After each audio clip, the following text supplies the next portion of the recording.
Thank you so much. Thank you. Thank you, Alex and Mariana. You're getting me all teared up over there. I borrowed some powder out of your purse. I hope you don't mind. I'm serious. I mean, I already licked a piano tonight, so that's not that big of a deal. Anyways, thank you so much. I really had to pee, so I'm gonna make this kind of quick, but I didn't want to move, because what if you did all that and then I was peeing? I mean, that would just be not what I came here for. I actually came here for the food, which was extremely good, and the vegan dish was bomb, so thank you very much. Please invite me back every year. Alright, so I'm gonna get to it. The color yellow is associated with sunshine and cheerfulness and generates joy. And this bold attention getter produces an effect that induces optimism and hope. Just like these two audacious humans that I've had the honor of receiving this award tonight. And just two of the reasons of why Happy Hippie must be represented by such an energetic color. By the way, this is so weird. I like paper. But anyway, before even meeting the participants of Happy Hippies at Pride, which soon were to become friends of mine, I already felt like I knew them. Because I had been reading and watching all their stories, and I was looking at their pictures, learning about their families. And so when everyone showed up to the studio that day for the shoot, that day the abundance of love that was in that room was honestly overwhelming. And there are a few people here tonight with me that share this metamorphic experience with us and can vouch that it was totally and nothing less than a magical day. Am I right? And the day began with all of us coming together in a circle for kind of a family gathering pep talk in a room full of makeup artists and wardrobe stylists and manicurists who I am very much appreciative for donating their time, but I just wanted to make sure that everyone who flew from around the country, and hey, the world, to join us felt comfortable. And so with that being said, the moral of the discussion was pretty simple, and it was do and be whoever the fuck you want. And I wanted everybody's neon souls and spirits to shine bright through these images and their stories to be told, not only through the text, but their eyes and their smile and their own personal style. And Mariana and Alex, you were absolutely right to say, yes, you are a star, an incandescent light shining throughout the darkness, illuminating the world with your radiance, as did everybody that day. Leo, who is a 19-year-old boy from China who was adopted by his two mothers, now living in Michigan, working at a school in the LGBTQ Resources Center, inspiring others by sharing his own stories and experiences. Gigi Gorgeous, who can make even the Queen's Guard smile, she always gets a woo, with her charisma and her personality, which has led so many people to fall so madly in love with her as I have. My favorite married couple, Greta and Nina, who co-found the nonprofit organization Trans Lifeline. That's a crisis hotline staffed by transgender people to respond to the needs of their community. And my favorite engaged couple, Miles and soon-to-be Precious Brady, I cannot wait to send her this video because that sounds so good, who work tirelessly to break down the barriers that trans and especially trans men and women of color face. There's also Tyler, a beautiful 24-year-old gender non-conforming poet who I had the opportunity to meet while doing the Backyard Sessions, which was an online live music series taking place in, well, given the name is pretty self-explanatory, my backyard, but it does get pretty interesting when you have Joan Jett and Ariana Grande, Melanie Sofka, Laura Jane Grace performing in your lawn with a pig, 5 dogs, and 3 cats running around. Which quickly, I just got to get a plug in there. This event was sponsored by Facebook, and we were able to post these songs along with a direct donation button. And it will allow the viewers to support one of our newest endeavors as a foundation, which is an online digital platform that's easily accessible, interactive, and most importantly, safe for transgender and gender-expansive youth nationwide. It's kind of like Instagram without all the bullshit. Brendan, a high school student who identifies as both male and female from Las Vegas, aka my fashion icon / fellow RuPaul Drag Race fanatic and enthusiast. The obsession has reached an entirely new level since knowing Brendan, This season, we actually watched the finale together via FaceTime since we were separated by state. And I had gone MIA from some of the friends that I had over at my place, and they found me glued to the couch crying over the winner with Brendan on the other line screaming like we had just won the lottery.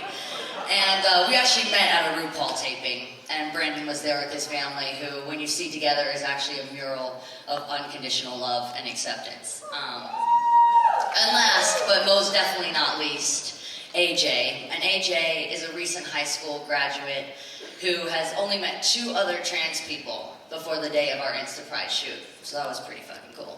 And this is one of my favorite stories, not only of the day. I'm getting comfortable, this isn't good. Not only of the day, it's almost over, and you've got to be a little tipsy by now. And this is one of the best of the day and possibly ever. Right after our do whoever be whatever the fuck you want speech, it was time to begin shooting, and I was looking for volunteers to be the first photographed, which actually, surprisingly enough, given how much I talk and little I wear, I'm actually pretty shy. So this brazenness is something I totally admire.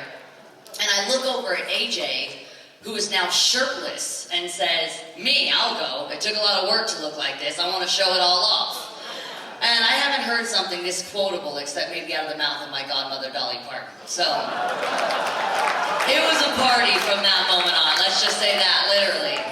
We had confetti cannons, we were bumping the beats. Somebody even ordered like 20 freaking pizzas. I mean, you remember that? It was like, who's paying for that shit? This is charity, man. And with all these incredible, extraordinary human beings, I've had the privilege of getting to know and photograph. And all of the ones that I haven't had the pleasure, it is still so mind-boggling to me that I'm the one up here being presented the Vanguard Award. And, alright, now we're going to get into some real deal shit. Story time's done. We're going to hit you with the cold hard facts, people, because we're almost out. Alright, so there are more than 1.6 million runaway or homeless young people in the U.S. each year, with 40% of homeless youth identifying as LGBTQ. And in just Hollywood, where we are all sitting, we're so royally with all of our food in front of us and all these fancy-ass clothes, which, with all due respect, I mean, I love flowers and sparkles as much as the rest of us in the room, some of us more than others. But something didn't really feel quite right about all of it when we're in a city where there are more than 6,100 homeless people under the age of 24 on the streets on any given day.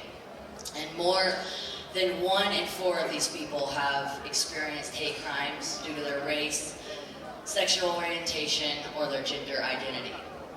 And when beginning my foundation, I didn't want it to be associated with darkness or bitterness to the injustice that we're battling, but the thrill and the eagerness of all of us in this room that we share to one day be living in a truly free world.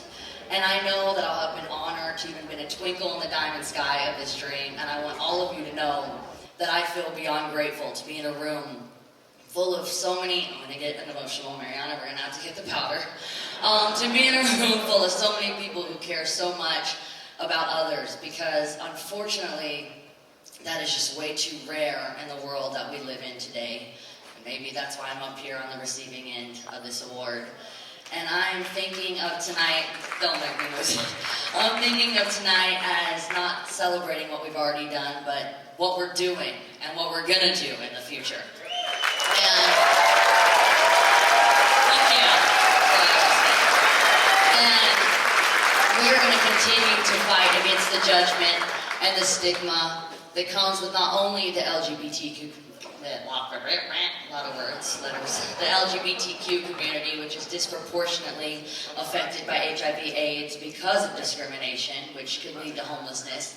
And once on the street, these young people are exchanging sex for food, clothing, and shelter as their only chance of survival by putting them at a much greater risk of contracting this disease. But also, the 25% of the homeless population that has serious unmanaged mental illnesses, including chronic depression, bipolar disorder, and schizophrenia. And there are so many people around the world that deserve this recognition, and one of which I'm honored to witness tonight, Jane Fonda, who I have lived by this quote for a long time, and it was, to be a revolutionary, you have to be a human being. You have to care about people who have no power. And, you know, we have been given this megaphone, and it's our responsibility as human beings to do everything that we can to protect our fellow people, environment, and we cannot forget about the animals. I will always put animals. Right, Linda? Also, I want to say a huge congratulations to Ron, who I never actually got to meet, still haven't got to meet. Maybe you're still in here, maybe you're drunk. Hi! Hello? Oh, fuck, thank you for having me be a part of your movie, and it's badass. All right, thank you. It's so great to share this night with you, and I'm greatly appreciative to have been a part of it with Linda, who had me up here licking a piano. As weird as it is, isn't that weird for either of us? But I'll continue to fight along with this industrious army that is the LA LGBT Center to see the changes we want made in our world. And we said we're going to brag about everybody else. So let me just quickly brag about the LA LGBT Center and tell a quick story. Quick. Since 1969, before I was even a thought, the LGBT Center has cared for individuals in LA and beyond. And today the center provides services for, as Lily said, more LGBT people than any other organization in the world. And I'm so honored for Happy Hippie to have had the opportunity to partner with the MAC AIDS Fund to create support groups as part of the center's recently launched Trans Lounge programming, which is designed for trans people living with HIV to provide them with any additional services that they may need. And I just really quickly want to specifically thank Lori and Kurt for all that you do and for inviting me into your welcoming center. And the first day that I got to visit you all is a day that I never will forget. And that's because given the opportunity to sit in one of the support groups, I walked away with a feeling of self-love that I have never been able to even give myself before. Because, you know, my life until that point, even I think, was subconsciously convinced that I had to label myself. Because everything in our life has to have a name. Everything in our life is something, but I'm not a thing. We're not a thing. We're humans with feelings that change, just like this weather that we gotta do something about, and I'm not alone. I mean, I was so moved when I first heard someone sitting beside me say, some days I wake up and I'm the masculine version of myself, and some days I wake up and I'm the feminine version of myself, and that's totally okay. And so the LGBT Center had the key to the lock on my cage, and they set me free. And I want to continue to do the same for others by working closely with the LGBT Center and their 500 plus employees and over 3,000 volunteers. And I know the review thing isn't always kosher, but tonight we're all taking home the Vanguard Award because of all your hard work, and everyone on Team Happy Hippie. We say this all the time, the future is a blank canvas, and I am just so lucky to be surrounded by artists as devoted and benevolent as you, and I know that this is just the beginning for all of us. And as I begin to finish, I just want to say, that's all of us. I know, it's funny now. I swear, this next part's really good. And, you know, I got a new puppy, so I've been in the house a few days, and I actually wore clothes tonight, and Linda said that was more shocking, and so I was trying to, you know, get some press, because I'm wearing a dress. Alright, anyway, I just want to say, let's all of us tonight, okay, here we go. All of us tonight smoke a joint, just kidding, that's just me. Before we lay in our bed, which so many people around this city won't have the comfort of doing tonight, let's write down what it is that we would like to see happen. Let's make a fucking plan, let's put it under our pillows, and let's work on it. Every single day together, because I'm here, and I'm ready, and please tonight, anyone come up to me and let's just put into action what we've all talked about, all right, tonight. And I will never disregard the importance of awareness, but let's fucking do some shit, okay? And I promise I'm done. I know it's funny. But lastly, totally contradictory to the I'm done part, one of my favorite quotes from another heroine of mine, and I'm gonna leave you with this, I swear. Audrey Hepburn said, as you grow older, you will discover that you have two hands, one for helping yourself and one for helping others. And thank you all for tonight. Thank you, LGBT Center. I'm fucking out of here. Peace out.